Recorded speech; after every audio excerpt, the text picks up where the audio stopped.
Hello, and thank you for joining us. Welcome to a special webinar series from the home office brought to you by the Centro Institute. My name is Ryan Manchi. I lead the Centro Institute, and I am your host for today. Centro is a provider of software and services for digital advertisers. Our technology is designed to boost media team and business performance by enabling advertisers to plan, buy, and analyze campaigns all on a centralized and collaborative system that we call Basis. We have an amazing team of more than 750 media specialists, programmatic prodigies, operations wizards, account leaders, and all-around digital experts across 44 offices who provide our clients with raving fan service at every stage of any campaign. A recording of this webinar and the slides will be shared with you, and we will have some time at the end of the presentation for some Q&A. I'm so happy that you joined us today. And over the last 5 weeks, we've discussed industries in flux: the advertising industry, quick serve restaurants, pharma and healthcare, CPG, and today we conclude that 5-part mini-series with the state of education. So over the course of the next 30 minutes, you will hear some insights and recommendations based upon the industry trends, the changed audience behavior, and we'll also share some success stories that we're seeing in the market. To help us learn about learning, I am joined by two very well-educated and knowledgeable media pros. First up, April Weeks, our EVP of Media Strategy and Operations. April joined Centro 7 years ago and brings over 2 decades of digital media expertise. She's partnered with clients across nearly every vertical and leads those teams of those media specialists, data pros, operations wizards that I mentioned before. Also joining us today is Laura Parrott, who is Centro's VP of Client and Media Services. She leads a team of over 150 media strategists across our offices in the United States, Mexico, and the United Kingdom. And after spending 9 years on the agency side, Laura originally joined Centro in 2011 as an account manager, moving her way on up. She was working with one of our first brand side clients with an in-house media team.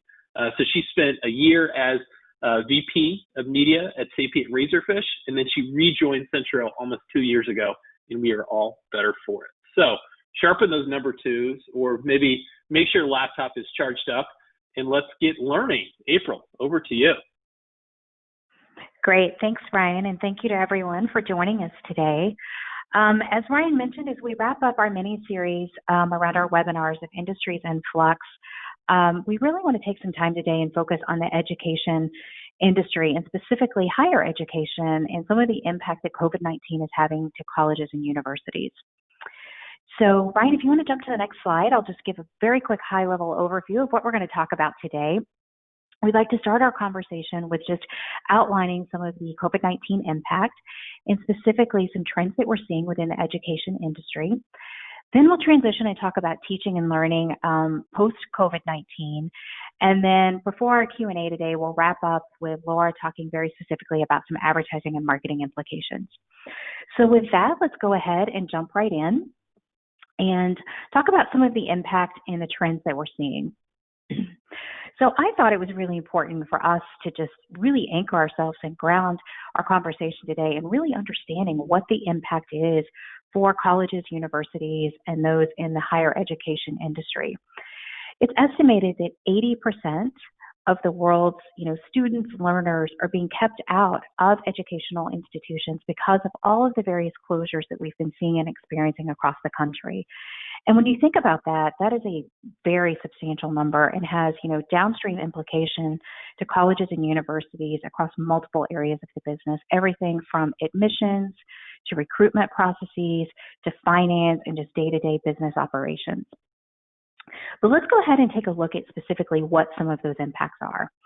The first area is around finances. And, as you can imagine, colleges and universities are facing a lot of pressure, both from, a margin compression standpoint and just overall cost and budget management. As such, many of them have implemented cost-cutting measures very similar to other businesses and industries.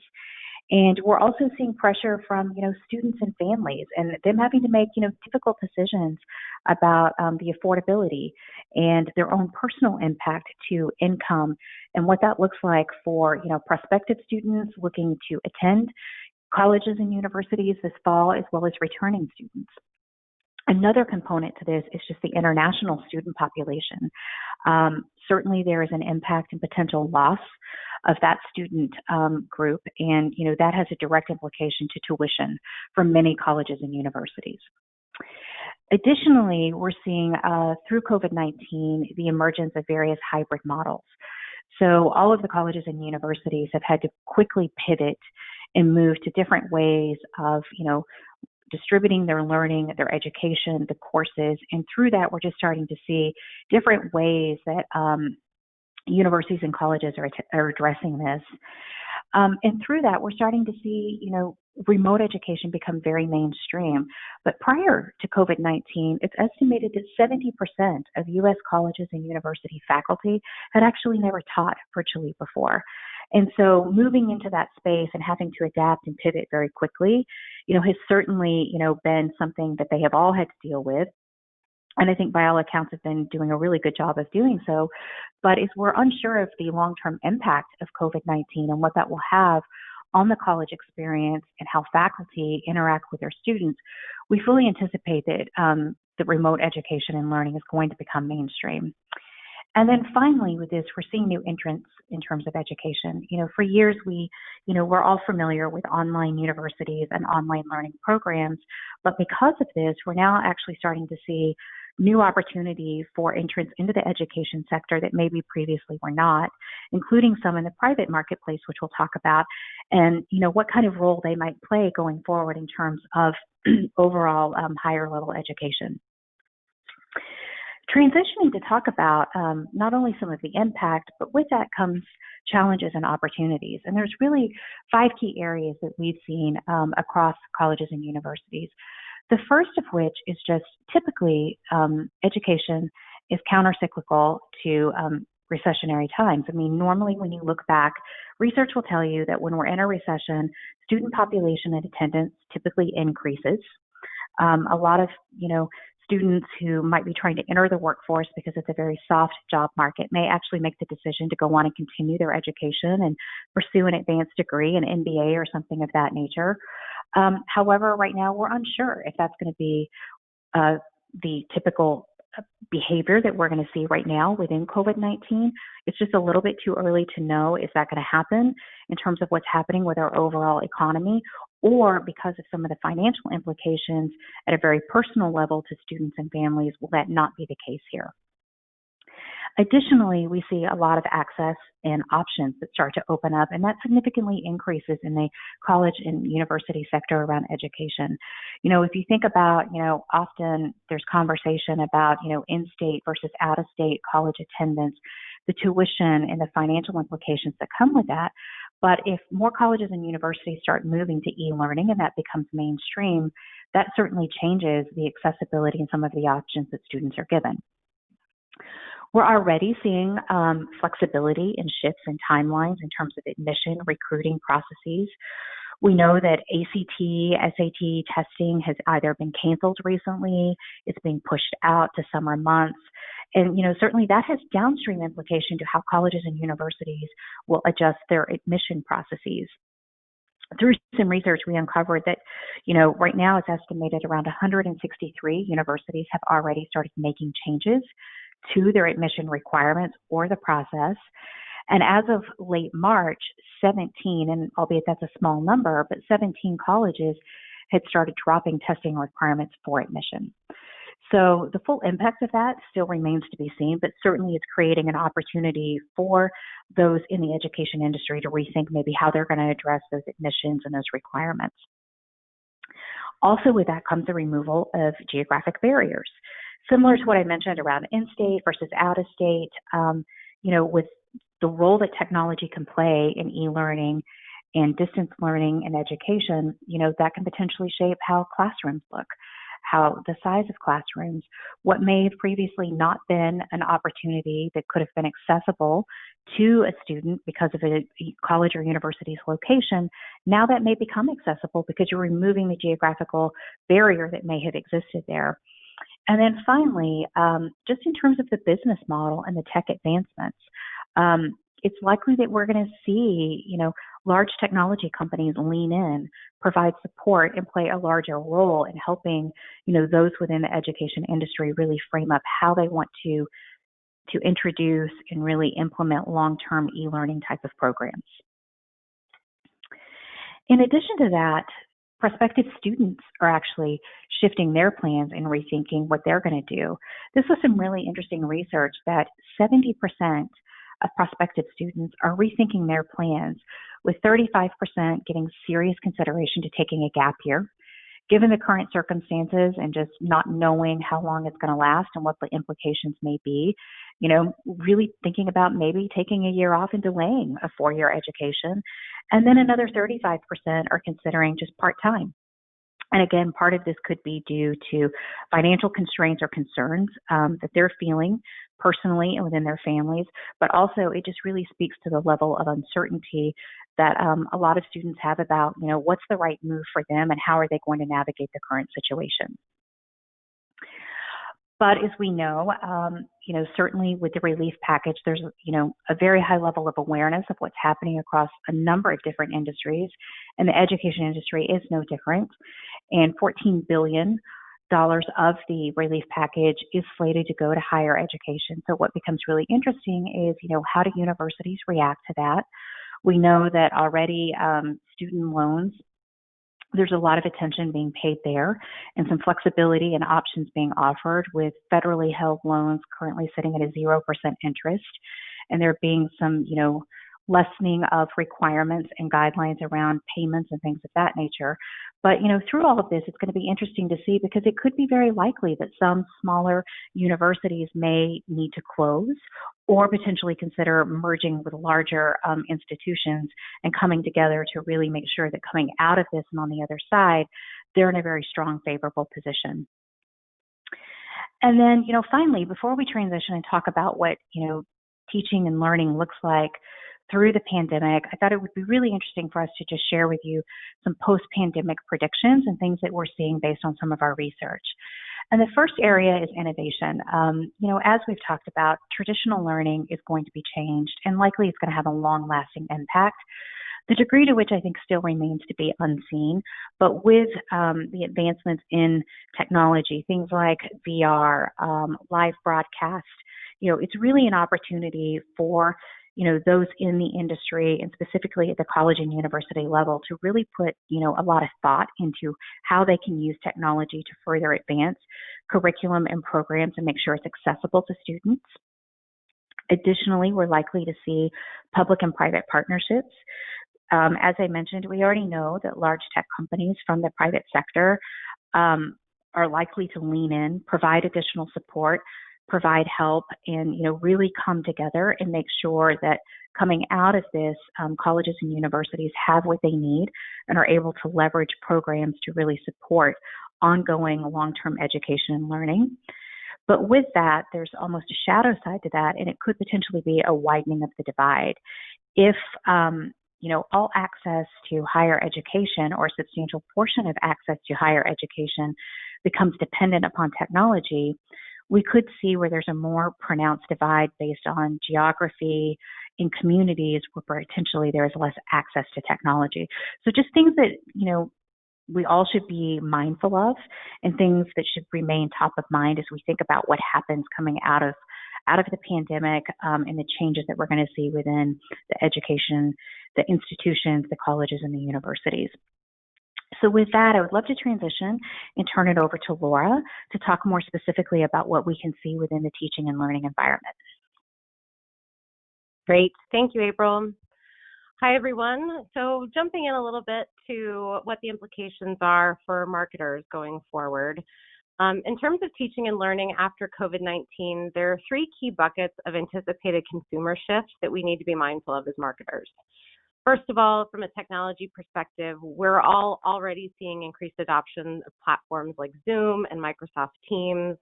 But as institutions build long-term strategies for potentially shifting to fully digital experiences, we do anticipate that platforms with established user bases and broad familiarity will flourish. Add-ons and workflow tools that enable things like file sharing and saving will also be really beneficial to enabling organization of larger groups and also creating those uniform experiences. Lastly, video is going to be essential to replacing that in-person experience of learning through digitized human interaction. In the second bucket, we think upskilling and reskilling are actually going to take center stage from a content perspective. So rather than the previous focus on checking boxes toward completing a degree, it's anticipated that course selection might actually shift more toward continuous learning and self-exploration. Time shifting might also enable schedule constraints to be lifted of traditional models and remove the barriers previously associated with either university selection or just down to coursework selection. And perhaps there will also be more fluidity in terms of credentials required to gain access to or complete certain degree programs. Lastly, from a cultural perspective, we know that online learning requires a lot of discipline. There are more distractions in the home and a lot less hand-holding when you're in a self-moderated coursework environment. Obviously, learning is going to have to be digitized, at least to some extent, so potential resistance among current faculty and or students might also usher in an entirely new generation of instructors and formats. And lastly, digitization is going to create a new level of analytics, not only for measuring effectiveness of the programs, but enabling modification of them in more real time. Luckily, the education space is already well positioned for these shifts. In a pre-pandemic study released by ELearningIndustry.com, they established that 49% of students surveyed had already taken an online course in the last 12 months. 43% of them had also reported that digital learning technologies were extremely helpful to them. And lastly, they were allegedly able to consume 5 times more material per hour with e-learning than through traditional models. So what does that mean for advertising and marketing? ELearningIndustry.com also cited 7 key areas of focus for e-learning in 2020, not only in terms of how e-learning programs get deployed, but also from a marketing perspective. We can expect LXPs, or learning experience platforms, to play a really crucial role. Learning experience platforms are making a mark in terms of offering customized, very social online learning experiences for users, but promoting implementation and use of those programs should be a focus for messaging. Second, and as April alluded to a little earlier, augmented, virtual, and mixed reality is expected from the student population, not only in terms of how the learning takes place, but also with regard to how we message them through campaign creative and owned media channels. Use of these technologies can really help bring that on-campus experience to life for our at-home learners. Third, effective mobile learning is going to be encouraged. Data already shows that 600 million people worldwide subscribe to mobile learning applications, so deploying and driving traffic to these resources will be hugely impactful toward performance. Fourth, highlighting work-life skills is likely going to resonate more than it has in the past. Given our new norm, programs focusing on problem solving, communication skills, collaboration, leadership, things of that nature will be of heightened interest as learners continue to navigate and change uncertainty. Fifth, video content is going to thrive. We touched on this before, but video is easily the most popular element of the internet today, and be it through live streaming, even video campus tours, teaching demonstrations, we think video is going to be a really effective way to convey that immersive digital experience. User-generated content is going to be prevalent. We saw this pre-COVID with the rise of influencer marketing, but it's just increasingly evident that individuals are inclined toward that more democratic approach to learning and sharing. And going back to the analytics piece, learner analysis and reporting is increasingly important, especially to campaign performance. If we can look at things like student behavior, course popularity, engagement rates, we can optimize campaign messaging and strategies in more real time. In terms of key considerations, to accommodate for all the changes that COVID has forced upon not only the learning environment itself, but also the recruitment process for education marketers, we recommend evaluating things like your channel mix, your target audience, and messaging strategy to ensure success in the months ahead.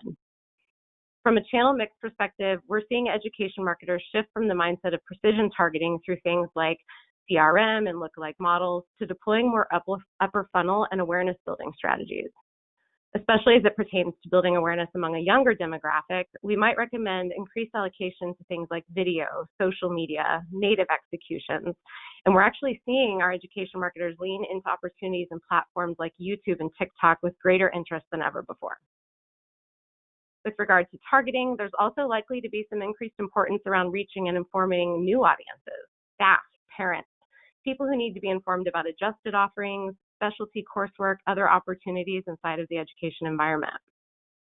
Next, if those seed audiences from standardized testing get removed, and if in-state and border state considerations take a back seat to now the specialized coursework and digital availability, there's potentially an entirely new set of candidates that we want to engage with. We're also seeing spikes in interest for certain disciplines in education and healthcare from a specialty perspective, so it might be worth dedicating more concerted campaign efforts to talking specifically about programs of that nature.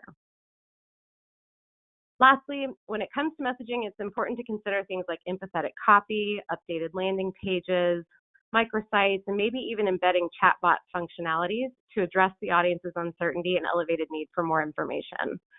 The creative examples on our next slide illustrate how a few of our partners have modified their campaigns to do just that. So in the first two examples, a community college partner of ours has evolved their messaging to focus on enabling dreams and helping make them a reality in uncertain times, really twisting what otherwise might seem negative into a positive, leveraging this time together or away from the normal chaos of life to really make a difference in your own life. And while we focus content of this webinar specifically on implications for partners and marketers in the higher education space, the same holds true for all kinds of e-learning. Obviously, we've taken the approach of not only hosting these webinars for our partners and clients, but we've also moved our entire certification program and our new hire onboarding to a fully digital experience. Similarly, as displayed on the example on the right, our partners at American Bar Association activated campaigns recently encouraging their members to use this time for continued education credits, and they're offering COVID-specific resources. As people adapt to the new normal, it's just important to communicate how we can all help to meet the evolving needs and perhaps even an increased desire and availability for learning. And with that, I'll hand it back to you, Ryan, for Q&A.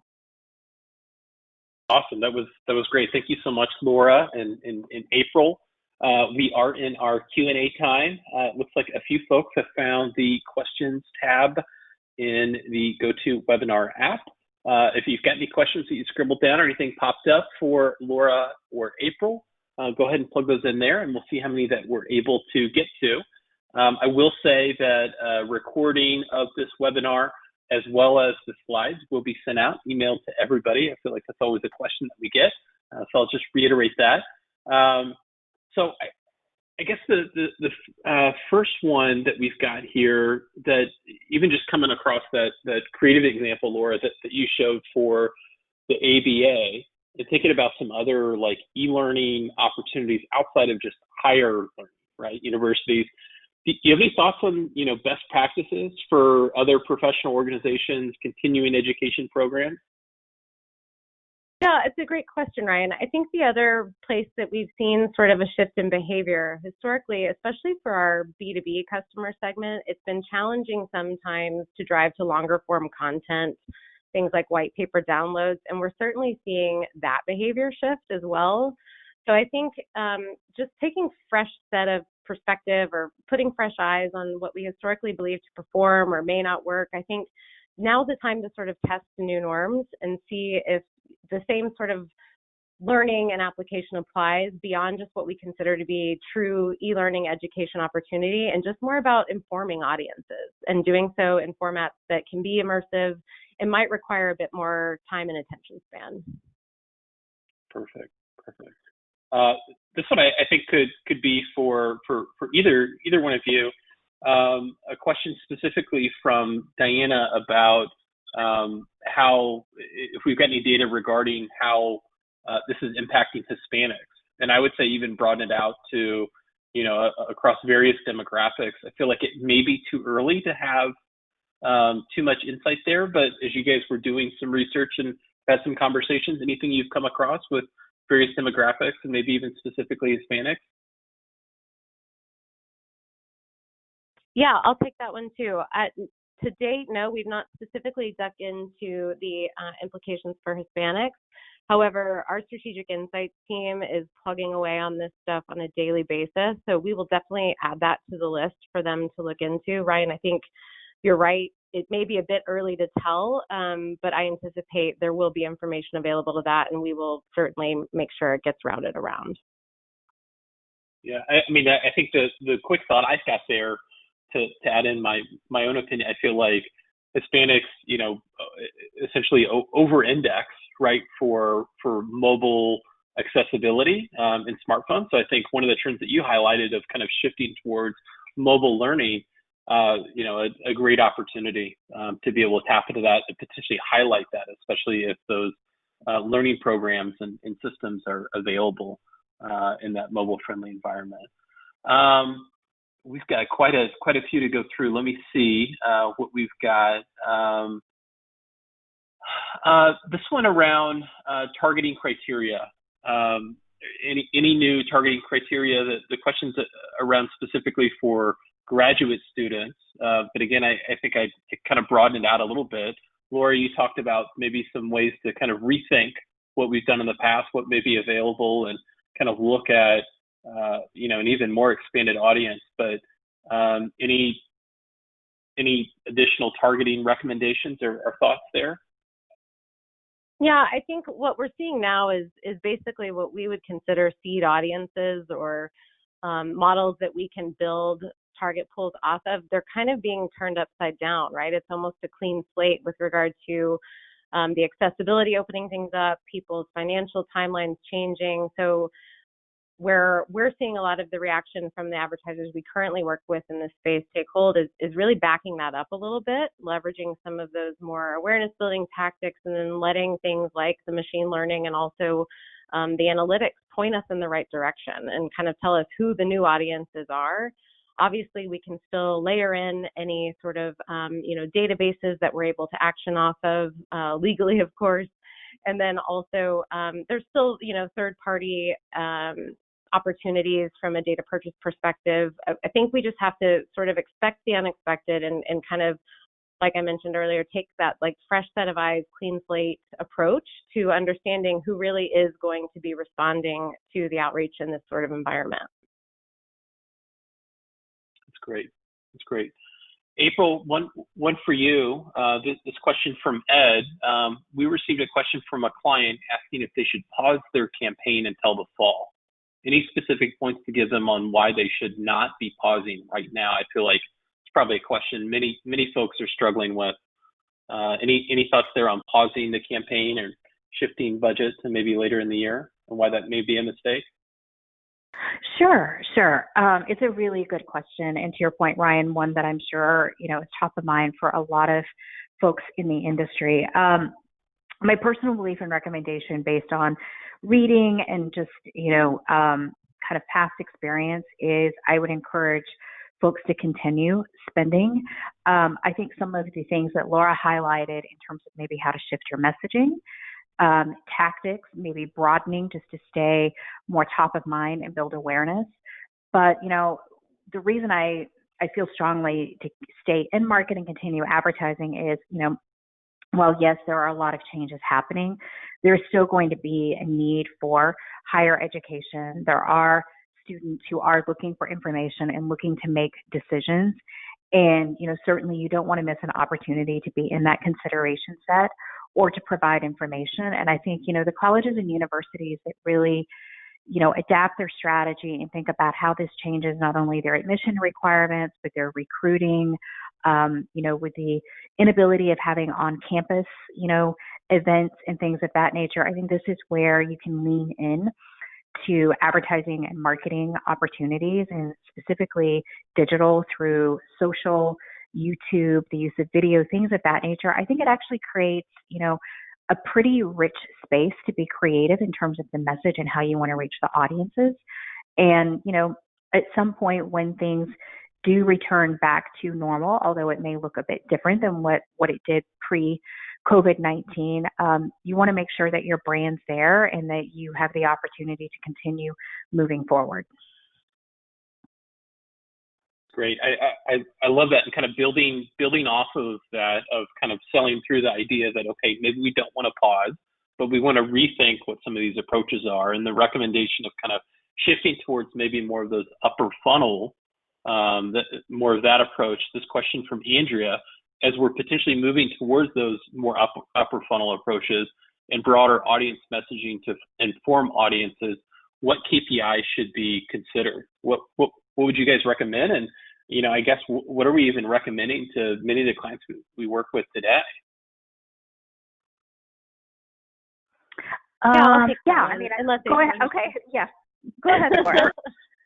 I was going to just say, from a video perspective, I think typically, that's more of a, depending on which platform we'd be running on, that's more of a leaned back medium. So things like if we can layer on overlays that people can engage with, or if we look at completion rates and understand to what degree they're engaged with the content, that's always kind of the first place to go for video.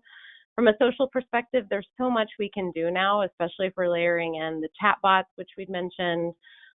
If there's engagement with their social platforms, also always looking at organic search volume increases. There's lots of new considerations, and obviously teams like ours are always here to consult and help sort of design that measurement plan and make sure that we're looking at the individual channels and what impact they have to overall campaigns. That's great. April, did you have anything else you wanted to add there? No, I agree, 100% with Laura. I think, the first place is really engagement, especially in the area of video. And then to her point, I think there's so much opportunity in ways to leverage social. So I would really give those very strong consideration for kind of that broader awareness. Both can play a really important role. Yeah. And I think one of the things that you both spoke to of just staying present, staying top of mind, as there are so many uncertain times, but making sure that it's not a missed opportunity as you are competing maybe with other programs that are out there, that you're in front of that audience, and maybe a good time and be able to shift that messaging too as things get further defined, as things potentially open back up, and as your programs evolve a little bit. Any final comments or insights to share with the group before we wrap? We are unfortunately unable to get to all the questions, but I want to see Laura, April, as we wrap up the series and wrap up today. Any additional comments you want to share? I mean, I would just say, like so many industries, certainly there's a lot of change. There is a lot unknown. But I think the degree to which, it's taking a step back, really thinking about the role that e-learning, distance learning can have, what the long-term impacts to, an individual organization can be, and really preparing and thinking about that and how then that would modify your current advertising and marketing strategy, I think is probably the best advice because, at some point we will all settle into, life, although it probably will look a little bit different, and we know that there's disruption. I think with disruption comes opportunity to reevaluate and potentially make some really important and meaningful changes that allow you to come out stronger and better on the other side. Perfect. Great. Well, thank you, April. Thank you, Laura. And thank you, everyone, for joining us for the great questions, all the ones that we were able to get to, and even the ones we weren't able to get to. We will be in touch. When you log out today, you will receive a survey, and I appreciate you giving us the feedback on your experience. And as mentioned, the slides presented, as well as a recording of the webinar, will be sent to you via email. For those of you that were able to join us for our entire webinar series, thank you. You are awesome. But if you happen to miss any one of the webinars, we still love you. And we have the full recordings and slides available on Centro.net in the webinar section under Centro Institute, which includes all of our webinars going back even several years. So check them out. With that, stay healthy, stay positive. This concludes our presentation for today. My name is Ryan Manchi. This has been a special webinar mini-series brought to you by the Centro Institute, and we're so glad that you joined us. Thank you all.